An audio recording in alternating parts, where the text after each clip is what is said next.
श्रीसूर्य अष्टकम्। आदिदेव नमस्तुभ्यं प्रसीद भास्कर। दिवाकर नमस्तुभ्यं प्रभाकर नमोऽस्तुते।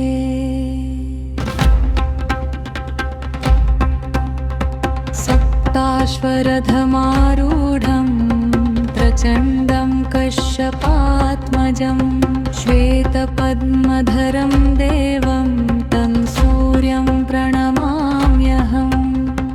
लोहितं रथमारूढं सर्वलोकपितामहं महापापहरं देवं तं सूर्यं प्रणमाम्यहम्।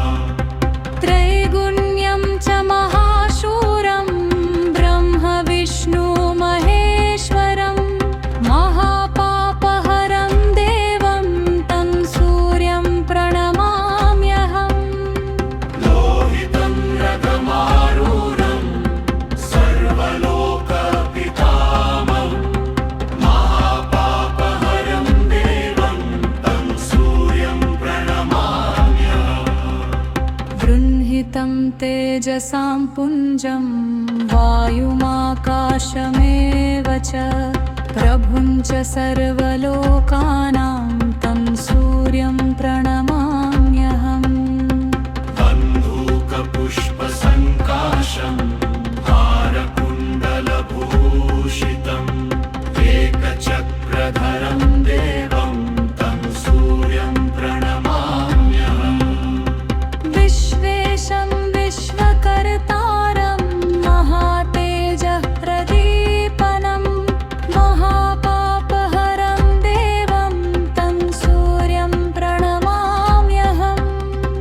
विश्वेशं विश्वकर्तारं महातेजः प्रदीपनं महापापहरं देवं तं सूर्यं प्रणमाम्यहम्। तं सूर्यं जगतां नाथं जानविज्ञानमोक्षदं महापापहरं देवं तं सूर्यं प्रणमाम्यहम्। सूर्याष्टकं पठेन् नित्यं ग्रहपीडारणाशनम्। अपुत्रो लभते पुत्रं दरिद्रो धनवान् भवेत्। आमिषं मधुपानं च यः करोति रवेर्धिने सप्तजन्म भवेद् रोगी जन्म कर्म दरिद्रता।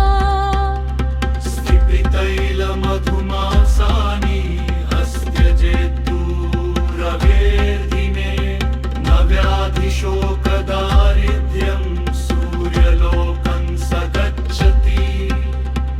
इति श्रीशिवप्रोक्तं श्रीसूर्याष्टकं सम्पूर्णम्।